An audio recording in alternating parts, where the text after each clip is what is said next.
Thank you so much for having me here, and it's a pleasure talking to the Kurdistan TV.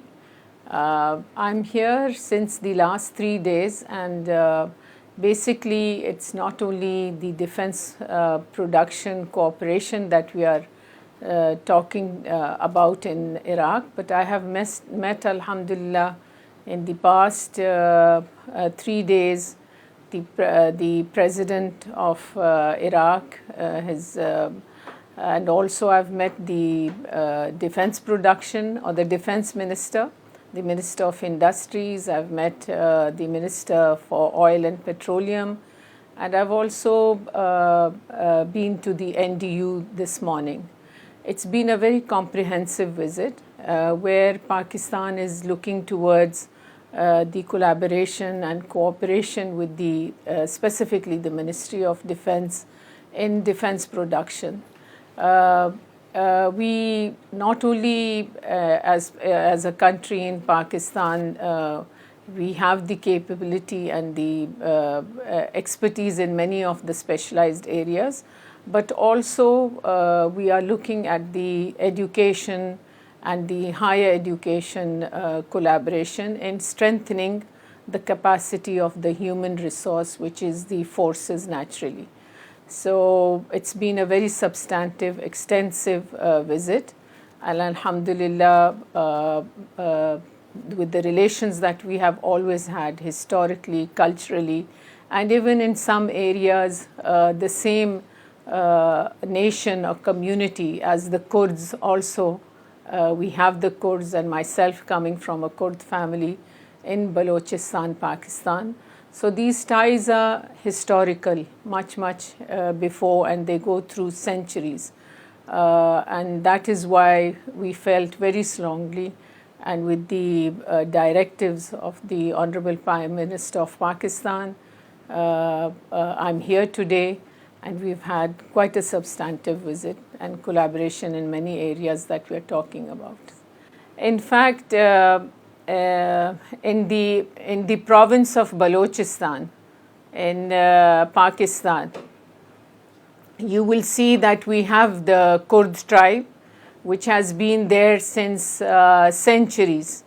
And we do have our links also, as I mentioned to the president this morning, that my father-in-law, who was one of the first senators of Balochistan, actually was in interacting even at the time of, as we said, His Excellency Mustafa al-Barzani, where he was asked to come to Iraq, but my father-in-law decided that he cannot leave his own homeland and his sort of his ancestors, which have been for centuries there, and that is why he decided to stay back.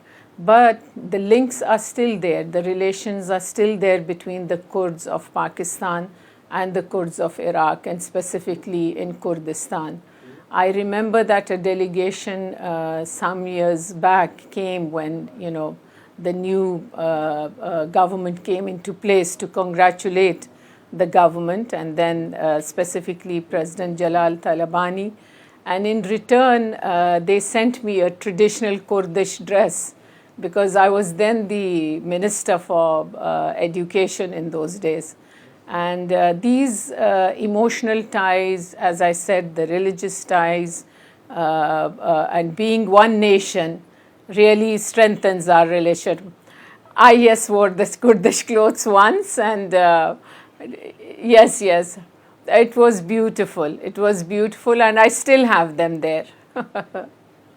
Yes, and if you look at the Balochi dress, specifically the ones the men wear, it is the same kind of trousers, it is the same turban or handbag.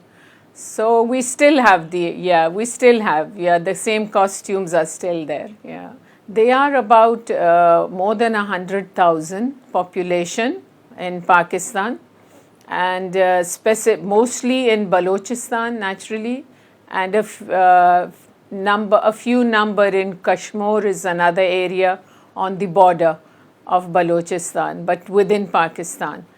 And yeah, but because they've been there, yeah, they do not speak the Kurdish language, but otherwise they speak the Balochi and the Brahvi language, which is an ancient language again.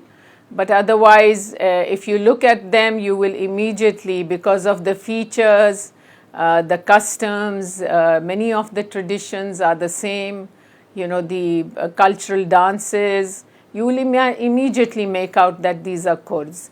And when sometimes I laugh with my husband jokingly on the lighter note, I say, "You're a Baloch," and he'll immediately react and say, "No, I'm not a Baloch, I'm a Kurd." So that is how they still hold, you know, emotionally the Kurd tribe very, very strongly in their hearts. Yeah, yeah. Actually, naturally, my husband also, as a student leader, was very much in touch with Ghasemi, I think. I forget the first name, but with Ghasemi, and they had, you know, these links specifically in the times of the leadership, as you would say, the politically, and, you know, as linking together with the Kurdish. They are also the warriors and fighters, as we say, in Balochistan. So that kind of link and relationship has always been there. So on and off, there's been many interactions, and they still are. But you know, the physical of physically coming and going is not there. But many times there have been interactions at different levels. Yes, yes. Inshallah, there were, yeah, yes. There were two issues that in the defense area that we are talking about. One is the products that we have and the requirements of the Iraqi government for internal security and naturally the border security, where because Iraq and Pakistan over the years have gone through the same situations, whether we call it the war against terror, or the internal security issues. So we have a lot of expertise, specialized equipment, whether, you know, in all areas, whether it's the army, the naval, the you know, radio telecommunication and all. And the other area that we discussed was on strengthening the industry of Iraq itself, which has gone down, and how do we revive it so that, you know, indigenous products are also produced in Iraq itself. So these were two major areas that we discussed, and hopefully we'll be taking it on from there, inshallah. Yeah. Yeah. In fact, with the Minister of Oil, as you must have heard of Gwadar and the deep sea port in Gwadar, and the China-Pakistan economic corridor. We in Pakistan, naturally, because of the population that we have, there's a lot of consumption of oil and petrol and other requirements. So we did discuss surfacely, you know, on the issue of an oil pipeline from Basra to Gwadar or to Karachi. Naturally, this was not part of my portfolio, but because, you know, these are areas that the government of Pakistan is interested in, we did discuss it, and hopefully more technical teams and the minister from our side may come down also and, you know, take this forward. But there's an interest for this from both countries, from both sides, because Gwadar Deep Sea Port is a futuristic port in the sense that it can also be a gateway to many other countries for Iraq, for Iraq to link to the Central Asian republics or many other countries from there. So there's the discussion going on, and our requirement naturally for oil.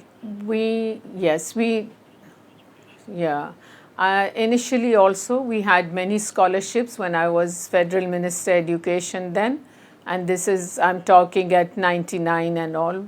But at the NDU, the National Defense University, today we are talking about the professional growth of officers. We are talking about, you know, the technical education. We are talking about training of cadets. and also officer ranks where we have the staff college. So there's already a few, but we would like to see more members coming down, more numbers coming down.